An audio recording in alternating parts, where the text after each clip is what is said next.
ETF index mutual funds నేర్చుకుని stock మార్కెట్లో రాణించాలనుకుంటున్నారా? వెంటనే ఈ నెంబర్కి కాల్ చేయండి.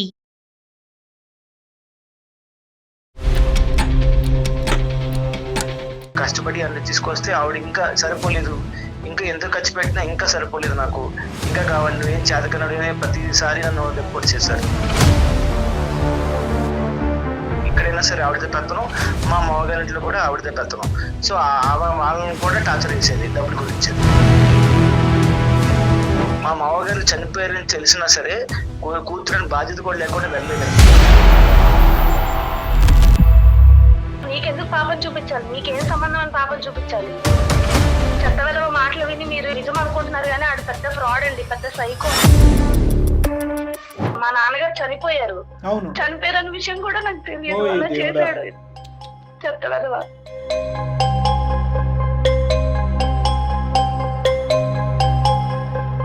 వాళ్ళ ఫాదర్ ని బతుకున్న సేపు డబ్బులు డబ్బులు నాకు ప్రతిసారి అడిగేది. ఏం మాట్లాడుతున్నాను? చెప్పు తీసుకొని కొడతాను నీకు. ఇతనేం చేస్తుంటారండి? కట్నం తీసుకుంటూ నువ్వు ఎన్ని నంగనాచ కబుర్లు ఆడినా వాళ్ళు నమ్ముతారేమో కానీ నేను నమ్మను సార్. ఆవిడన్నీ అబద్ధం చెప్తుంది సార్. మరి అబద్ధం ఏంటి? నువ్వు ముద్దు పెట్టుకోబోతుంటే అమ్మాయి కొడుతున్నట్టు ఫీల్ అయిందా? నువ్వు రివర్స్లో చెప్తున్నావు ఏంటి మాకు స్టోరీ? ఆ అమ్మాయికి గట్టిగా వార్నింగ్ ఇచ్చేసి నీ విడాకులు కూతుర్ని తీసుకొచ్చి ఇచ్చేస్తాం అనుకున్నావా? Home delivery. మా ఫ్యామిలీ నుంచి నా కమ్యూనికేషన్ ఆఫ్ చేసి నన్ను హౌస్ అరెస్ట్ చేశాడండి ఒక 3 months. అది బ్రతికే ఒక అబద్ధం. అమ్మాయి డబ్బులు ఇవ్వనన్నారు కదా, అందుకే మేము మీతో మాట్లాడుతున్నాం, చూడడం కదా, అందుకే నా తమ్ముడు ఇప్పుడు కూడా నన్ను చెట్టుకులా చూస్తున్నాడు.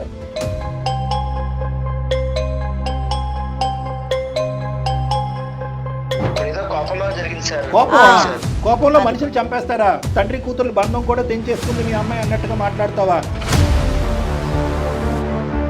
సార్ ఇదంతా కాదు సార్, నాకు అమ్మాయికి వద్దు సార్, నాకు బిడాకులు ఇప్పించండి, లేదంటే నాకు పాపను ఏం పంపించేసి. ఆటలుగా ఉందా వినోద్? విడాకులంటే వీడికి డివోర్స్ కాదు సార్, జైల్లో పెట్టించి ఊచలు లెక్క పెట్టించాలి. ఒక అమ్మాయి అంటే డబ్బులు ఇచ్చే ఏటీఎం మిషన్ లో చూసిన ఇలాంటి వాళ్ళకి జైల్లో పెట్టించాలి సార్. నాకు న్యాయం చేస్తారు అనుకుంటే ఆ అమ్మాయికి సపోర్ట్ చేస్తారండి సార్. అందమైన జీవితానికి ఎవరు మెయిల్ చేస్తే వాళ్ళకి సపోర్టివ్గా మాట్లాడతారు డాక్టర్ గారు, నేను అనుకుంటున్నారా ఏంటి? అందమైన జీవితం కార్యక్రమానికి స్వాగతం. నమస్తే కళ్యాణ్ గారు. వినోద్ అని మనకి మెయిల్ చేశారండి. వైఫ్ అండ్ హస్బెండ్ మధ్య ఇష్యూ. ఈ ఇష్యూలు కాస్త ఏమవుతుందంటే, పిల్లలు ఉన్నారే వాళ్ళ మీద ప్రభావం పడుతుంది అని ఆలోచించట్లేదండి.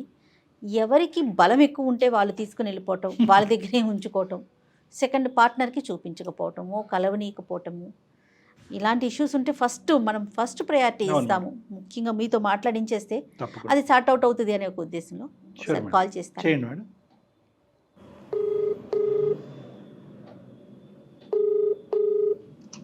హలో, నమస్తే అండి, వినోద్ గారా? అవునండి, ఎవరండి? నేను జయానండి, సుమన్ టీవీ అందమైన జీవితం ప్రోగ్రామ్ నుంచి కాల్ చేస్తున్నాను. ఓ నమస్తే అండి. నాతో పాటు డాక్టర్ కళ్యాణ్ చక్రవర్తి గారు ఉన్నారు. ఒకసారి మీ సమస్య ఏంటో చెప్పండి, డాక్టర్ గారు సరైన సలహా మీకు అందిస్తారు. సరే అండి. ఓకే, సరే. హలో వినోద్ గారు, నమస్తే అండి. నమస్తే సార్. సార్ నమస్తే, చెప్పండి సార్. ఏంటి సార్, నా పేరు వినోద్ అండి. నాకు పెళ్లి 4 సంవత్సరాలు అయిందండి. రైట్. 1.5 year పాప ఉందండి. మా వైఫ్ వచ్చేసి సౌమ్య అండి. మీరేం చేస్తుంటారు? సార్ నేను బిజినెస్ చేస్తున్నానండి. లవ్ మ్యారేజా, అరేంజ్డ్ మ్యారేజా? అరేంజ్డ్ మ్యారేజ్ అండి. పాప ఎంత అండి? పాపకి 1.5 year అండి. ఓకే, చెప్పండి సార్. సార్ అయితే మా వైఫ్ కి కొంచెం డబ్బు పిచ్చండి. అంటే ఎక్కువ ఖర్చులు చేయడం, లగ్జరీగా బతకాలనుకోవడం, ఇప్పుడు నాకు ఇది కావాలి అది కావాలని చెప్పడం, అందరితో కొంచెం కంపేర్ చేసుకోవడం, పక్కింటి వాళ్ళు ఎలా ఉన్నారు, ఎదురింటి వాళ్ళు ఎలా ఉన్నారు అని కంపేర్ చేస్తూ ఉంటే కొంచెం గొడవలు అయినాయి సార్. పాప పుట్టిన తర్వాత కూడా ఇంకా ఎక్కువైనాయి సార్. అంటే మా అన్నయ్య కొంచెం సాఫ్ట్వేర్ సార్, నేనైతే బిజినెస్ అండి. మా అన్నయ్య కొంచెం ఎక్కువ సంపాదిస్తారు నా మీద. సో మా అన్నయ్య వాళ్ళు కూడా చూసారు, వాళ్ళందరూ గొప్పలు అయిపోయారు, మనం ఇంకా ఇక్కడే ఉన్నాము, లగ్జరీ లైఫ్ కావాలి నాకు అని చీటింగ్ మరి గొడవ పడేది సార్. తనేం చేస్తుంటారండి? తను ఏమైనా జాబ్ చేస్తారా? లేదండి, ఆవిడ హౌస్ వైఫ్. ఓన్లీ ఖర్చు పెట్టడమే తను. నేను తప్పు చెప్పినా సరే నన్నే కావాలని టార్గెట్ చేయడం, నువ్వేం చేత కనబడి, నువ్వేం చేయడం లేదు, నువ్వేం సంపాదించడం లేదు. అంటే మీరు మామూలుగా వినోద్ గారు అంటే ఇంటికి సంబంధించిన అవసరాలు కానీ ఖర్చులు కానీ ఆమె యొక్క అవసరాలు కానీ ఇవన్నీ దగ్గరుండి మిగతా అన్నీ చూసుకుంటారా, లేదంటే ఆవిడ ఖర్చు ఎక్కువ మీ పీనాస్థానం ఎక్కువ, అంటే మీరేమైనా పీనాస్థానం చూపెడతారా? ఇంట్లో బాధ్యతలను మావేనంటే నేను కష్టపడి అన్ని తీసుకొస్తే ఆవిడ ఇంకా సరిపోలేదు, ఇంకా ఎంత ఖర్చు పెట్టినా ఇంకా సరిపోలేదు, నాకు ఇంకా కావాలి, నువ్వేం చేతకన్నాడు అని ప్రతిసారి నన్ను అంటే ఆవిడకి ప్రైమరీ కంపారిజన్ పారామీటర్ ఎవరో కాదు, మీ ఓన్ బ్రదరే. ఎందుకంటే అతను ఎంప్లాయీ, వాళ్ళకి ఏంటంటే స్టాండర్డ్గా ఒక శాలరీ వస్తుంది, స్టాండర్డ్గా ఒక టైమింగ్ ఉంటుంది. Okay okay. బిజినెస్ ఎక్స్పాండ్ అయిన తర్వాత మనకు లైఫ్ లో సెటిల్ అవ్వచ్చు. ఇప్పుడే కంగారుకు మనకి ఇంకా టైం ఉంది కదా, కొంచెం 2 years 3 years తర్వాత మనకి బిజినెస్ కూడా పెరుగుతుంది, అప్పుడు దాకా వెయిట్ చేయంటే లేదు, నాకు లగ్జరీగా పోవాలి. మీరు ఒంటరిగా ఉంటారా, మీతో పాటు ఎవరు ఉంటారు? మీ బ్రదర్ వాళ్ళ వైఫ్ కూడా మీతోనే ఉంటారా? లేదండి, వాళ్ళు వేరేగా ఉంటారు, మేము సపరేట్ గా ఉంటాం. నన్ను ఒక్కనే కదా సార్, వాళ్ళ ఇంట్లో వాళ్ళు కూడా ఉంటుంది. మా మామగారు కూడా కొంచెం, ఆయన రిటైర్ అయిన ఎంప్లాయీ, ఆయన కూడా ఆరోగ్యం బాగుండేది కాదు, ఆయన కూడా చాలా ఇబ్బంది పెట్టేదండి డబ్బుల గురించి. సో మీరని ఇవ్వండి, నేను అల్లుడితో ఉండలేకపోతున్నాను అని చెప్పేసి మీరని డబ్బులు ఇవ్వండి అని చెప్పి ఆయన కూడా టార్చర్ పెట్టేది. మా బాబుమరిది చిన్నపిల్లడు అండి, అంటే కొంచెం టీనేజ్ అబ్బాయి, ఎక్కడైనా సరే ఆవిడతో పెత్తనం, మా మామగారి ఇంట్లో కూడా ఆవిడతో పెత్తనం. సో వాళ్ళని కూడా టార్చర్ చేసేది డబ్బుల గురించి. ఆయన ఉన్నప్పుడు కూడా ఆయన ఒక్క రోజు కూడా మెన్షన్ ఉండేది కదండి, ప్రతి రోజు ఫోన్ చేసి నాకు డబ్బులు పంపిస్తారా లేదా, ఇక్కడ అల్లుడు ఇలా చూసుకోవట్లేదు, చేతకాని చేశారని చెప్పేసి ఆయన్ని టార్చర్ పెట్టడం, నన్ను టార్చర్ పెట్టడం. ఓకే, టార్చర్ పెట్టి డబ్బుల గురించి. అతను ఉన్నారండి మీ మామగారు? అప్పుడు లేరండి, ఆయన చనిపోయారు. ఆ తర్వాత ఇలా రోజు గొడవలు వేయడం వల్ల పాప కూడా సరిగ్గా చూసినది కదండి, పాప గురించి కూడా నేను గొడవ పడేవాడిని. నువ్వు సరే మనందరం అయితే గొడవ పడుతున్నాము, పాపను సరిగ్గా చూసుకోవాలంటే లేదు అని చెప్పేసి ఆ పాప గురించి కూడా గొడవ పడేదండి. అలా గొడవ పెరిగేప్పటికీ పాపని తీసుకుని వాళ్ళ పుట్టింటికి వెళ్ళిపోయిందండి. వైఫ్ మీ పాప మీతో లేరా? లేరండి. ఏ కారణం చూపెట్టి వెళ్ళిపోయింది అమ్మాయి? అదేనండి, నేను సంపాదించట్లేదు, పాపను కూడా సరిగ్గా చూసుకోలేవు, నువ్వు చేతకున్నాడివి. సంపాదించట్లేదు అంటుందా, లేదంటే తన ఖర్చులకి మీ సంపాదన సరిపోవట్లేదు అంటుందా? తన ఖర్చులు నా సంపాదన సరిపోవట్లేదు అంటున్నా. సార్ ఇంకో విషయం చెప్పాలండి, మా అమ్మాయి ఎటువంటి క్యారెక్టర్ అంటే, మా మామగారు చనిపోయారని తెలిసినా సరే కూతురని బాధ్యత కూడా లేకుండా వెళ్ళలేదండి. అంటే ఆయన బతుకున్నప్పుడు సాధించింది, డబ్బులు ఇవ్వలేదని చెప్పేసి చనిపోయినప్పుడు కూడా చూడడానికి కూడా వెళ్ళలేదండి. నేనే వెళ్ళి దగ్గరుండి మా బావగారికి చూసుకున్నానండి అప్పుడు. సో అంటే తను అడిగినప్పుడల్లా ఆ డబ్బు ఇవ్వలేదనే కోపంతో తండ్రి చనిపోయిన తర్వాత కూడా వెళ్ళలేదా? ఆమె వెళ్ళలేదండి. మరీ టూ మచ్ అండి. పాపను చూడడానికి వెళ్తున్నా సరే పాపను కూడా చూపించేది కాదండి, ఫోన్ లో కూడా మాట్లాడించేది కాదు. ఇలా సంవత్సరం నుంచి అడుగుతూనే ఉన్నాను, ఒక్కసారి నా ఇంటికి రండి, మనం మాట్లాడుకుందాం, ఇంటికి నుంచి మాట్లాడుకుందాం అంటే లేదు, నీకు నాకు సంబంధం లేదు, పాపను కూడా చూపించను, పాపకి నీకు సంబంధం లేదని చెప్పి అలా గొడవ కూడా చేసేదండి. పోనీ విడాకులు తీసుకుందాం అంటే దానికి ఒప్పుకోవడం లేదండి. విడాకుల వరకు వెళ్ళిపోయిందండి. అంటే మీరు ప్రపోజ్ చేశారా విడాకులు తీసుకుందాం అని చెప్పి?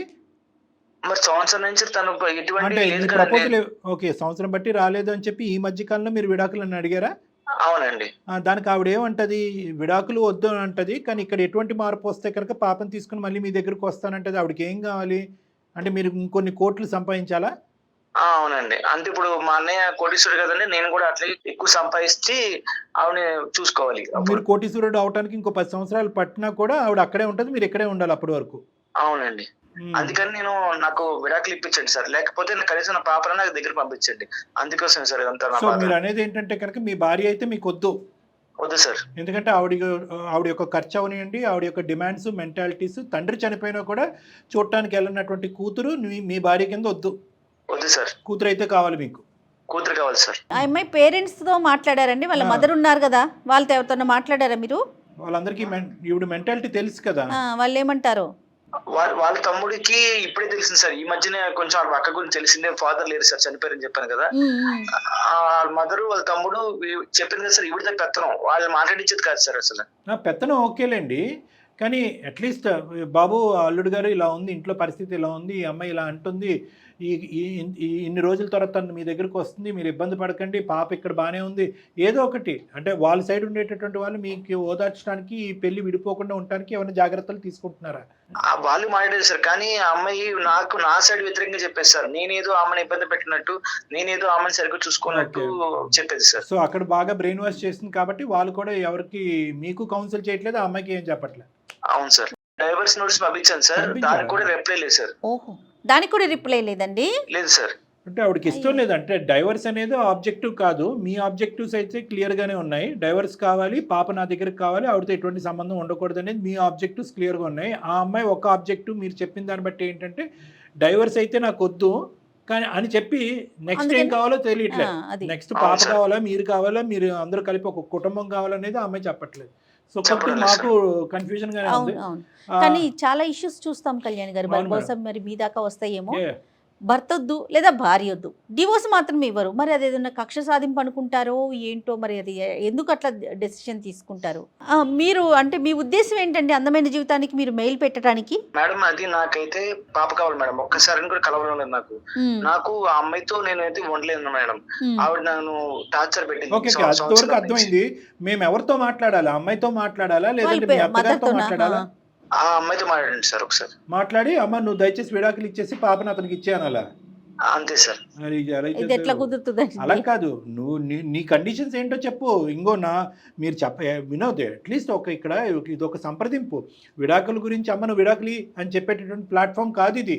ఇదిగో నాకు ABCD కారణాల వల్ల నాకు నువ్వు నచ్చట్లేదు, ఇందులో ఎటువంటి మార్పు రాలేదు అని చెప్పి ఏమైనా కండిషన్స్ మీ తరపున ఏమైనా కండిషన్స్ చెప్పాలనుకుంటే చెప్పండి. ఆ తర్వాత లేదు కాదు కూడదంటే విడాకుల గురించి మాట్లాడదాం.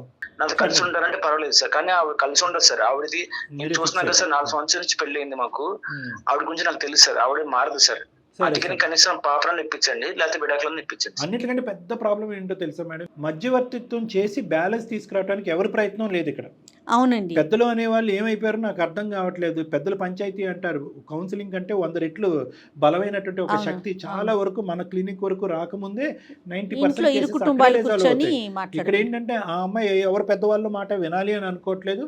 ఈ అబ్బాయి తన మనసులో ఉన్న భావాన్ని ఆ అమ్మాయికి ఎలా కమ్యూనికేట్ చేయాలి అనేటువంటి ఈ లోపల ఈ అబ్బాయి మనసు విరిగిపోయింది. అసలు బంధమే వద్దనుకుంటున్నాడు. ఆ అమ్మాయి గుర్తున్నాడో లేదో ఇతను అసలు ఒక తండ్రిగా. అంతే కదా. సరే ఒకసారి మరి మాట్లాడతారా, మరి మీ మిస్సెస్ కి కాల్ చేస్తారా? మాట్లాడతారండి. మీరు కాల్ చేసి మమ్మల్ని కాన్ఫరెన్స్ లోకి తీసుకోండి. దయచేసి లైన్ లో వేచి ఉండండి. The person you are speaking with has put your call on hold. Hello, ఏం చెప్పు. ఏంటి సౌమ్య, నేను ఎన్నిసార్లు ఫోన్ చేసినా ఫోన్ ఎత్తవు. నేనేమో డైవర్స్ పంపించాను, దానికి రిప్లై ఇవ్వవు నువ్వు. ఏం మాట్లాడాలి నీతో? ఎందుకు నీకెందుకు పాపని చూపించాలి? నీకేం సంబంధం అని పాపని చూపించాలి? అది కాదు సౌమ్య, సంవత్సరం అయిపోయింది, మన పాపను ఒక్కసారి చూడాలి కదా. నువ్వు డ్రామా చెయ్యని, నీకు పాపని చూపించడం అవి కుదరదు. నువ్వు వేసిన నక్క వేషాలన్నీ నాకు తెలుసు, కానీ నువ్వు ఎందుకు ఫోన్ చేస్తున్నావు చెప్పు ముందు. నీకు డైవర్స్ ఇవ్వను. అందుకే మన ప్రాబ్లం సాల్వ్ అవ్వట్లేదని చెప్పి అందమైన జీవితానికి నేను పంపించాను, మన మెయిల్ పే చేశాను, మన ప్రాబ్లం చెప్పాను వాళ్ళకి. వాళ్ళు మాట్లాడతారు నీతో. ఎవరికి ఫోన్ చేస్తా, ఎవరికి చెప్తావు? వాళ్ళు మాట్లాడతారు. మేడం లైన్ లో ఉన్నారు, ఒకసారి. నమస్తే అండి సౌమ్య గారు. సౌమ్య గారు మరోలా అనుకోవద్దండి. మీ హస్బెండ్ మాకు మెయిల్ పెట్టారు, ఒక చిన్న పాప ఉంది, పాపను కూడా చూసే అవకాశం నాకు దొరకట్లేదు, నాకేం చేయాలో అర్థం కావట్లేదు, అవసరమైతే నేను డివోర్స్ కి రెడీ అన్నట్లుగా. నువ్వు మీడియాలో కూడా పెట్టేస్తావా? నువ్వు ఎలాగా కూడా బ్రతకనివ్వను. అలా అనుకోవద్దు సౌమ్య గారు. సౌమ్య గారు ఇది ఒక మంచి వేదిక అండి, అందమైన జీవితం. నాతో పాటు డాక్టర్ కళ్యాణ్ చక్రవర్తి గారు కూడా ఉన్నారు. అంటే మిమ్మల్ని ఏదో వీధిలో పెట్టాలనో మిమ్మల్ని బయట నన్ను ఏం చేయాలనుకుంటున్నావు? మా నాన్నకు దూరం చేసావు, ఇంకేం చేయాలనుకుంటున్నావు? కదమ్మా, మీ నాన్నగారికి దూరం చేయటం ఏంటమ్మా సౌమ్య? అంటే నీ వర్జన్ వినకుండా మేము ఎటువంటి కంక్లూజన్ కి రాలేదమ్మా. చెత్త విధవ మాటలు విని నిజం అనుకుంటున్నారు, కానీ ఆడు పెద్ద ఫ్రాడ్ అండి, పెద్ద సైకో అతను.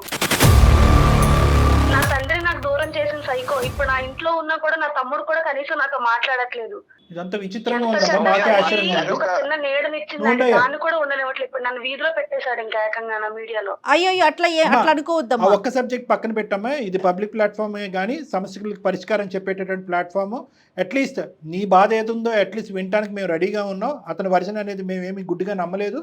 నీ యొక్క వాదన ఏది అనేది వినకుండా మేము ఎటువంటి కంక్లూజన్కి రాము. మీ ఇద్దరికి హెల్ప్ చేయడానికే, ఇన్ఫ్యాక్ట్ నీ బాధ తీరటానికి గురించి ఈ ఎపిసోడ్ అని నువ్వు అనుకో. మీ తండ్రి దగ్గర నుంచి కూడా నిన్ను దూరం చేశాడన్నో. అసలు ఏం జరిగిందమ్మా? మా నాన్నగారు చనిపోయారు. అవును, ఆ చనిపోయిన విషయం కూడా నాకు తెలియకుండా చేశాడండి నన్ను. Oh my God.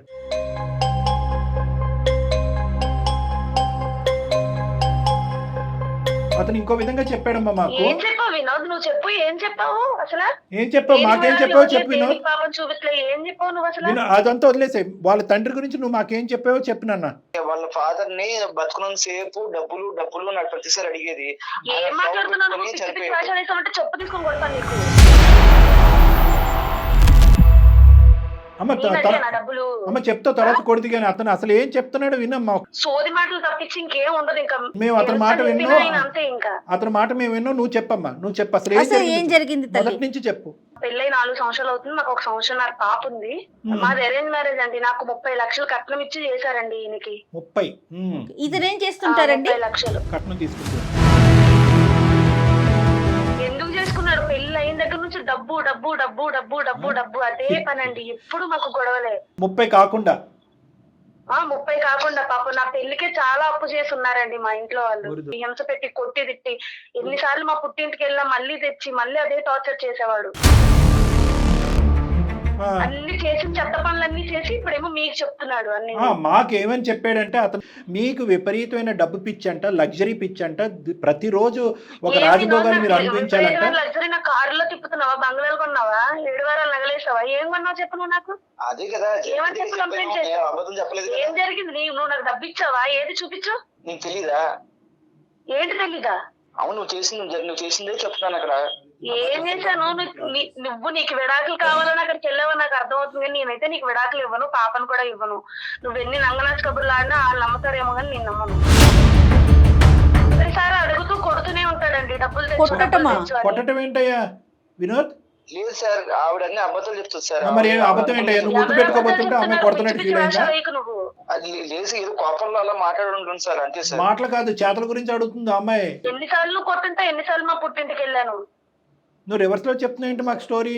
అంటే మేమంతా నువ్వు చెప్పిందల్లా వినేసి ఆ అమ్మాయికి గట్టిగా వార్నింగ్ ఇచ్చేసి నీకు విడాకులు కూతుర్ని తీసుకొచ్చి ఇచ్చేస్తావు అనుకున్నావా? Home delivery. నా పుట్టింట్లో ఉంటున్నా, నా తమ్ముడు కూడా నాతో మాట్లాడట్లేదు సార్. తను చేసిన దానికి నా తండ్రి దూరం అయిపోయాడు. తమ్ముడు ఎందుకు మాట్లాడట్లేదు? ఇంకా బాధపడతారు కదా మేడం. ఎన్నిసార్లు కొట్టి తగ్గించుకొని మా ఇంటికి వెళ్తాను. మా నాన్నగారు రిటైర్డ్ అయినా ఆయనకి హెల్త్ ప్రాబ్లం కూడా ఉండేది చాలానా. ఓకే, చనిపోయారు కదా మా నాన్నగారు. ఇందాకేదో చనిపోయినప్పుడు ఏదో అబద్ధం ఆడారు. చనిపోయారు అంటే మాకు ట్రాష్ అంటే 4 years జర్నీలో చెప్తున్నానండి. కొట్టి కొట్టి కొట్టి మా ఇంటికి పంపించేవాడు. డబ్బు ఎప్పుడు 24 గంటలు డబ్బు డబ్బు తెచ్చు. వాళ్ళు పాపం నా పెళ్లికి చేసిన అప్పే తీర్చుకోలేదు. ఫైనల్ గా నేనైతే డబ్బులు తేను, ఏదంటే ఈమెకి ఎట్లా చేసినా అవ్వదలే ఇంకని చెప్పేసి నా దగ్గర నుంచి ఫోన్ తీసుకొని మా ఫ్యామిలీ నుంచి నా కమ్యూనికేషన్ ఆఫ్ చేసి నన్ను హౌస్ అరెస్ట్ చేశాడండి ఒక 3 months. ఆ టైంలో మా నాన్నగారు చనిపోయారు. ఆ విషయం అసలు నాకు తెలియదు. ఫంక్షన్కి వెళ్ళినప్పుడు మీ నాన్నగారు చనిపోయారంటే నేను ఇంకా చెప్తుంటే నీకు ఇంకా నాకు ఎమోషన్ వస్తుంది. చనిపోయారన్న విషయం కూడా నాకు తెలియదు. అలా చేశాడు. చెప్తాడు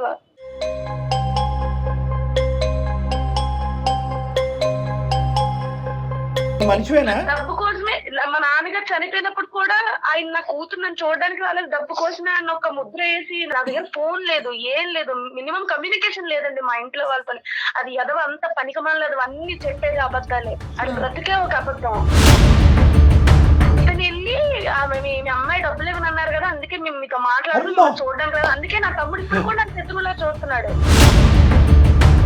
ఆఖరి చూపు కూడా లేకుండా చేశాడు. అదేనమ్మా, అదే ఇప్పుడు డబ్బులు ఇవ్వటాలు, డబ్బులు పుచ్చుకోవటాలు, కట్నాలు ఇదంతా ఒక ఎత్తు అయితే కనుక తండ్రి చనిపోయిన తర్వాత ఆఖరి చూపు కూడా నీకు దక్కకుండా చేశాడు చూడండి. దాన్ని అందుకే నేను ఇంకా బతుకుంటాను కానీ టార్చర్ అంటే ఎటు చూపించాలని నిర్ణయం తీసుకున్నాను.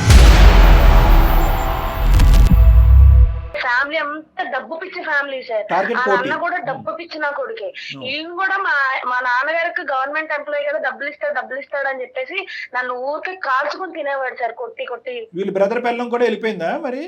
వాళ్ళు గొడవలు ఆడుకుంటారు, వాళ్ళు ఉంటారు సార్. ఫ్యామిలీ ఒకలా ఉండదు కదా సార్. మా అత్తమామ అందరూ డబ్బు పిచ్చోలే సార్. ఈయన ఏం చేసినా కూడా వాళ్ళు జోహార్లు పలుకుతా ఉంటారు, అన్నదమ్ములు వాళ్ళ ఇంట్లో వాళ్ళు కూడా. చెత్తబెట్ట వెనకేసుకుని వచ్చి ఈ రోజు మా నాన్న దగ్గర చచ్చిపోయినప్పుడు కూడా నేను చెడ్డయ్యా, ఆయన చనిపోయారు, ఆఖరి చూపు కూడా లేకుండా చేశాడు. ఇప్పటికైనా మీ అమ్మగారికి నిజాలు తెలుసమ్మా? మీ బ్రదర్ కి తెలుసో లేదో నాకు తెలియదు కానీ మీ మదర్ ఇప్పుడు నమ్ముతున్నారు? మా అమ్మగారికి తెలుసండి. మా తమ్ముడు అయితే అసలు నా మాటలు వినిపించుకోవట్లేదు, అసలు నాతో మాటే మాట్లాడాను. నన్ను చిన్న పిల్లోడు కదా, చూసినట్టు ఎటంటే వెళ్ళిపోతుంటాడు. తల్లి వేరు తమ్ముడు వేరు కదమ్మా, వాడు చిన్నోడు అయి ఉంటాడు. కాదు సార్, అమ్మాయి అన్ని అలాగే చెప్తుంది సార్. అలాగే అంటే అలా చెప్తుంది. అసలు అమ్మాయి ఎలాగే చెప్తుంది. నువ్వు ఆగు వినోద్, ఎవరు కట్టకథలు చెప్తున్నారో అర్థం అవుతుందిలే. రెండే ఇష్యూస్ చెప్పు, మనం క్లోజ్ చేసేద్దాం మ్యాటరు. సౌమ్యాని కట్నం అడిగావా లేదా, తర్వాత ఇంకా కట్నం తెమ్మని చెప్పి వాళ్ళ ఇంటి మీద ఒత్తిడి పెట్టావా లేదా? Yes or no? లేదు సార్, వాళ్ళు ఇష్టపడి వాళ్ళు ఏదో వాళ్ళ అమ్మాయి కోసం ఇచ్చుకున్నారు సార్ డబ్బులు అవి. నేనైతే కట్నం అడగలేదు గిఫ్ట్ సార్. ఇచ్చారు, తర్వాత నువ్వు అమ్మాయిని ఎప్పుడు కూడా ఇప్పుడు వరకు కట్నం విషయంలో ఎప్పుడు కొట్టలేదు, వాళ్ళ ఇంటికి డబ్బులు తెమ్మని పంపించలేదు. పుట్టింటికి వెళ్ళలేదా తను ఎప్పుడు కూడాను? ఆ పుట్టింటి వెళ్ళింది మేడం, అంటే ఏదో గొడవ మాట పెరిగి పుట్టింటి వెళ్ళింది తప్ప అదే ఆ నేను మాట అమ్మాయిని మాట ఏమీ పెరగడం టార్చర్ వెనకాల చేయలేదు కథ మేడం. నీ కట్న ఆశే కదా. దేనికి కొట్టావో, ఎందుకు పుట్టింటికి వెళ్ళాను అది చెప్పు నువ్వు. నేను ఎప్పుడు కొట్టాను? నువ్వే కదా గొడవ, చిన్న విషయాన్ని గొడవ పడేదానివి, పాపను కూడా చూపించలేదు నువ్వు. సరే ఇదంతా కాదు సార్, నాకు ఆ అమ్మాయితో వద్దు సార్, నాకు ఆ బిడకలు ఇప్పించండి, లేదంటే నాకు పాపలను పంపించేసి. కాదు, ఏం కాదు, ఆటలు అమ్మాయి ఉందా వినోద్? విడాకులంటే 30 లక్షల వరకు వచ్చింది, ఇంకో 70 లక్షలు ఇస్తుందంట అమ్మాయి. మేము అమ్మాయిని ఒప్పించి ఆ 70 లక్షలు కూడా తెప్పిస్తాం అమ్మాయి ద్వారా, అప్పుడు ఓకేనా? లేదు సార్, ఆ అమ్మాయి అలాగే అన్ని అబద్ధాలు చెప్పదు సార్, ఆ మాటలు నమ్మకండి మీరు. అమ్మాయి అన్ని అబద్ధాలే, కొట్టడం అబద్ధమే, కట్నం తెమ్మంటం అబద్ధమే. నువ్వు ఇంట్లో బంధించేసి ఫోన్ తీసేసుకుని వాళ్ళ నాన్నగారు చచ్చిపోయారు అన్నప్పుడు కూడా ఆ అమ్మాయికి ఒక ఫోన్ కాల్ వరకు వెళ్లకుండా వాళ్ళ నాన్నగారు ఒక అపోహలో చనిపోవటం అనేది కూడా అబద్ధమే. లేదు సార్, ఆ అమ్మాయి వాళ్ళ నాన్నగారు చనిపోతే వెళ్ళలేదు సార్, నేనే దగ్గరుండి చూసుకున్నాను సార్. ఆ అమ్మాయి అయితే ఎవరు తెలీదు, ఫోన్ చూడడానికి వెళ్ళి తీసుకొని ఇంట్లో పెట్టేసి అది పంపిస్తే నాకు ఇందాక ఎలా నుంచి తెలుస్తుంది? నువ్వు వెళ్ళి ఇవన్నీ నాన్న ఒక ఎత్తు, దగ్గర తల్లి చనిపోయి పర్ఫార్మెన్స్ కూతురు చేసావు. ఏంటని నాకు అవునండి, నాకు కూడా అది అనిపించింది డాక్టర్ గారు. ఏం బాబు వినోద్, ఇప్పటికైనా నిజ నిజాలు చెప్పు, ఎందుకంటే మాకు సంబంధించినటువంటి ఎంక్వైరీస్ కూడా మేము చేసుకుంటాము. ఈ నిజాలు అనేటటువంటిది ఎల్లకాలం దాగి ఉండవు. నువ్వు ఏం చెప్పాలనుకుంటున్నావు ఒకసారి ఫైనల్గా చెప్పు, దాన్ని బట్టి ఏం చేయాలనేది మేము ఆలోచిస్తాం. సౌమ్యకి ఎటువంటి హెల్ప్ చేయాలో చేస్తాం మేము. సరే, ఆ అమ్మాయి చెప్పింది నిజం అనుకోండి, నేను చెప్పిన అబద్ధాలు అనుకోండి, నేను తీసుకున్న అమ్మాయి ఏదో టార్చర్ పెట్టానంటుంది కదా, ఓ నేను అయితే నాతో ఎందుకు ఉండడం, అమ్మాయి విడాకులు ఇప్పించేసాను సార్, లేకపోతే నా పాప నాకు పంపించండి చాలు, ఇదంతా నాకు వద్దు అమ్మాయి. డబ్బులు ఇస్తే విడాకులు అక్కర్లేదు, డబ్బులు ఇవ్వకపోతే విడాకులు కావాలి, నీది అది రూలు. ఏ మొహం చూసి నీ బిడ్డ నీకేమంటావు? సౌమ్య బిడ్డ కావాలి, డైవర్స్ కావాలంటమ్మా, పంపించు. వీడికి డివోర్స్ కాదు సార్, జైల్లో పెట్టించి ఊచలు లెక్క పెట్టించాలి. ఒక అమ్మాయి అంటే డబ్బులు ఇచ్చే ఏటీఎం మిషన్ లో చూసిన ఇలాంటి వాళ్ళకి జైల్లో పెట్టించాలి సార్. వీడికి విడాకులు కాదు, బతుకుంటాడు కానీ నరకం అంటే ఏంటో చూపించాలి. నేను చచ్చే వరకు ఆయన చచ్చినా కూడా ఇట్లానే అనుభవించాలి సార్, ఎందుకంటే నాలాగా ఇంకొక ఆడపిల్ల జీవితం నాశనం అవ్వకూడదు అతని చేతుల్లోని. నా తండ్రికి నన్ను దూరం చేసి నన్ను ఎంత శోభ పెట్టి ఎంత బాధ పెడుతున్నా, నా ఇంట్లో వాళ్ళని కూడా నాకు దూరం చేసి శత్రువులో చూసేలా చేశాడు సార్. ఇలాంటి అతనికి ఇంతకన్నా దారుణమైన శిక్ష పడాలి. ఏమైనా ఉంటే ఇతను శిక్ష వేయించి ఊచలు లెక్క పెట్టించండి సార్. డివోర్స్ అయితే మాత్రం నేను ఇవ్వను సార్. బాబు వినోద్, ఐ ఓపెనర్, ఆ అమ్మాయి డివోర్స్ ఇవ్వట్లేదంటే కనుక మళ్ళీ డివోర్స్ ఇస్తే మళ్ళీ ఇంకొక అమ్మాయిని చేసుకుంటే కట్నం వస్తుంది కదా. కరెక్ట్. డబ్బు అమ్మా ఇంకొకటి కూడా చెప్తున్నాను, పాప అతనికి రాదని తెలుసండి, కానీ అక్కడ గన్ను పెడితే కనుక డివోర్స్ వస్తుంది. పాపను చూసి సంవత్సరం అవుతుంది సార్, ఒక్కసారి కూడా తన ఫోటో కూడా చూడలేదు సార్ నేను. కానీ పెంచి పెద్ద చేసి అంత పెద్దదాన్ని చేసిన ఆ అమ్మాయికి చివరి చూపు లేకుండా చేశారు కదా మీరు తండ్రిని. అప్పుడు ఆ అమ్మాయి ఎంత బాధపడాలండి? ఇమ్మంటావా టిట్ ఫర్ టాట్? ఈ మాట అనకూడదు, కానీ రేపు పొద్దున నువ్వు ఎక్కడో ఏదో అయ్యావు అనుకో, నీ కూతురు నీ దగ్గర పంపించకపోతే నీకు ఎలా ఉంటుంది? నీకు పశ్చాత్తాపం ఉందా? నీకు మనసు ఉందా? ఏదో కోపంలో జరిగింది సార్. కోపంలో మనుషులు చంపేస్తారా? ప్లస్ అక్కడికి వెళ్ళి ఇంకో వర్షన్ ఇస్తావా? తండ్రి కూతురు బంధం కూడా తెంచేసుకుంది మీ అమ్మాయి అన్నట్టుగా మాట్లాడతావా?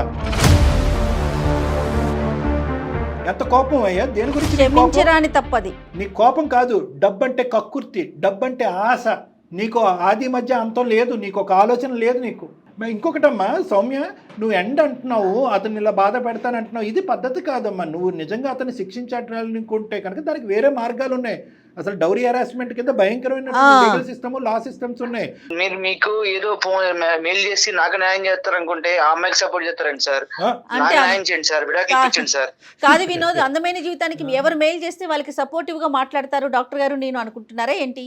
నా సైడ్ కూడా ఆలోచించండి. ఏం నీ సైడ్ ఆలోచించేది? ఏం ఆలోచించేది? ఒక తండ్రి నువ్వు ఇంకా అమ్మాయి స్థానంలోకి వెళ్ళి నిలబడి ఒక 2 నిమిషాలు కొద్దిగా మానసికంగా ఒక పశ్చాత్తాపం చూపెట్టయ్యా, అరే నీ తండ్రిని నిన్ను దూరం చేశాను, మీ తండ్రి చనిపోయిన నా ఆఖరి చూపు దక్కలేదని చెప్పి ఇప్పుడు కూడా డివోర్స్ కావాలని అదే పాఠం పాడుతున్నావు నువ్వు. ఆ అమ్మాయి చేస్తే కనుక నువ్వు ఓసలు లెక్క పెడతావు తెలుసా? సార్ సెక్షన్లు కేసులు పెడుతున్నారు, కొంచెం నా సైడ్ ఆలోచించండి సార్. పాపను తిప్పించండి సార్. కనీసం ఒక మెట్టు దిగేవు. ఇప్పుడు ఫస్ట్ కట్నం అన్నావు, కట్నం ఇవ్వకపోతే డైవర్స్ అన్నావు, డైవర్స్ లేదంటే కనుక పాపని ఇప్పించమంటున్నావు. ఇవన్నీ వస్తువులా? డబ్బులతో కొనుక్కునేటటువంటి వస్తువులా? ఇదేమైనా వ్యాపారమా? నువ్వు చేసేటటువంటి వ్యాపారమా? ఇప్పుడు అతను బతిమాలుకుంటున్నా డైవర్స్ కావాలని చెప్పి ఏంటి నీ ఫైనల్గా నీ మాట ఏంటి? డైవర్స్ అయితే ఇవ్వను సార్. ఇప్పుడు మళ్ళీ కలిసి ఉంటే మా తమ్ముడిని మా అమ్మను కూడా నా నుంచి దూరం చేసేసి మళ్ళీ డబ్బు పిచ్చి, ఇప్పుడు ఆల్రెడీ మా తమ్ముడు మా అక్కకి డబ్బు పిచ్చి మా నాన్న రాలేదు అన్నట్టు నన్ను చేశారు సార్. ఇంకా మళ్ళీ అదే అనుకున్నారు. అది కాదు సౌమ్య, మనం ఆడుకుందాం. ఏదో మీకు కావాలంటే మీ ఇంటికి నేను వస్తాను. సో మీ అమ్మగారితో మీ తమ్ముడితో నేను మాట్లాడుతాను. నీ తప్పు ఇప్పుడు ఎలాగో నీకు న్యాయం చేయాలని చెప్పి అందమైన జీవితం కాల్ చేసి ఇప్పుడు మేడం సార్ సపోర్ట్ తోని నేను లీగల్ గా ప్రొసీడ్ అవుతానులే. రైట్ అమ్మ, మేము చెప్పేది కూడా నువ్వు ఆల్రెడీ చెప్పేసావమ్మా. చాలా సంతోషం అమ్మా. ఇలా జీవితాలు సర్వనాశనం చేసేటటువంటి నీలాంటి వాళ్ళందరికీ గుణపాఠం చెప్పేటటువంటి ఒక గొప్ప ఎపిసోడ్ ఇది. ఏదో గొడవలు వచ్చేసి చిన్న మాట మాటిపోయి అలాగైంది సార్. నాకు తప్పుని తెలుసుకుంటాను సార్. కొంచెం ఒక్కసారి మాత్రం మా అమ్మాయి సార్ నా గురించి మాట్లాడారు. నువ్వు చెప్తావు, నువ్వు ఇవన్నీ దొంగ మాటలు అన్ని చెప్పేసి ఇప్పుడేమో లాస్ట్ లోనేమో నీ నిజ స్వరూపం బయటపడిపోయిన తర్వాత చెప్తున్నావు వాళ్ళకి.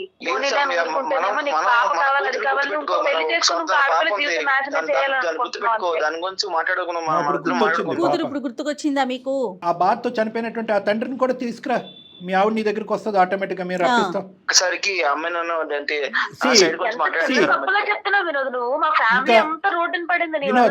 అతను అందమైన జీవితం యొక్క టార్గెట్ ని మిస్అండర్స్టాండ్ చేసుకుని మాకు ఈమెయిల్ పంపించాడు. మేము కూడా సాక్ష్యాధారాలు వెరిఫై చేస్తాం. మేము కూడా కొంతమందిని కాంటాక్ట్ చేస్తాం.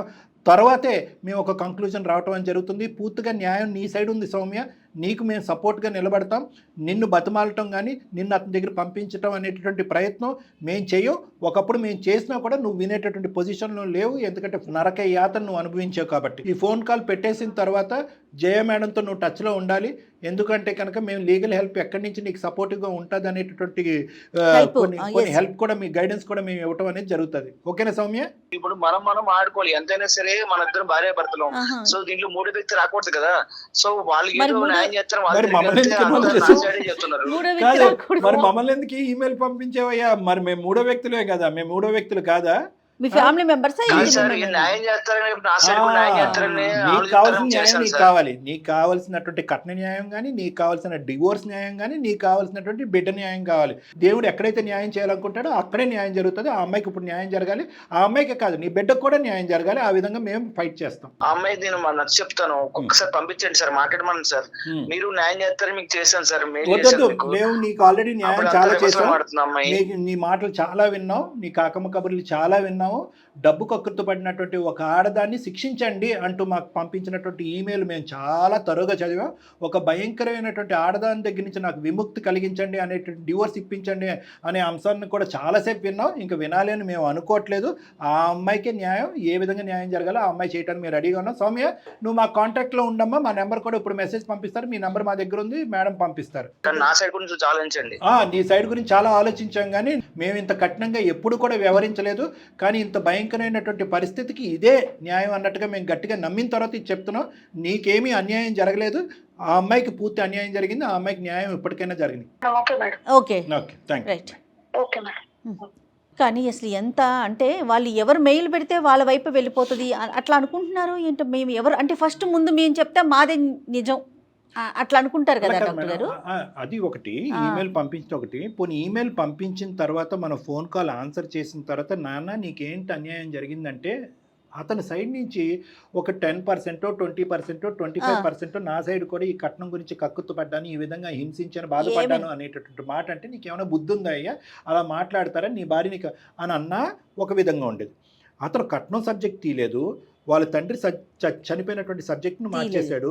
క్రూరాతి క్రూరంగా ఒక భార్యని డిస్క్రైబ్ చేశాడు. అసలు కనికరం లేనటువంటి డబ్బు పిశాచి అన్నట్టుగా డిస్క్రిప్షన్ ఇచ్చాడు. పైపెచ్చి ఏంటంటే కాంప్రమైజు, నెగోసియేషను, కౌన్సిలింగ్ అనే పదాలు కాకుండా భార్య డిలీటెడ్. ఎందుకంటే కట్నం రానటువంటి భార్య నాకు ఇమీడియట్ గా డిలీట్ అయిపోవాలి. డివోర్స్ ఇస్తే కనుక నేను పరిగెట్టుకుని ఇంకో అమ్మాయిని చేసుకుంటాను. కూతురిని గిఫ్ట్ గా పంపించండి. చూడండి, ఇంత కక్కుర్తి అయినటువంటి మనిషి, ఇటువంటి మనస్తత్వం, దయాదాక్షిణ్యాలు లేనటువంటి ఈ మనిషితో ఏ ఆడదాన్ని పంపిస్తామండి? తండ్రి చనిపోయిన తర్వాత కూతుర్ని పంపించలేదండి. చెప్పకపోవటం విషయం చెప్పకపోవటం డాక్టర్ గారు విషయం చెప్పకపోవటం చాలా బాధాకరమైన విషయం కదా. సౌమ్యకి పూర్తి మద్దతు ఇద్దాం మనం. కానీ డాక్టర్ గారు మీరు పాపని తీసుకెళ్లే ఉద్దేశం అతనికి లేదండి. ఓన్లీ డివోర్స్ కోసమే. కాకపోతే ఆ అమ్మాయిని మనకి ఎరగా చూపిస్తున్నాడు అంతే. వదులుతాడనేసి. సో సౌమ్యతో నేను మాట్లాడి తనకి హెల్ప్ చేద్దామండి. నమస్తే.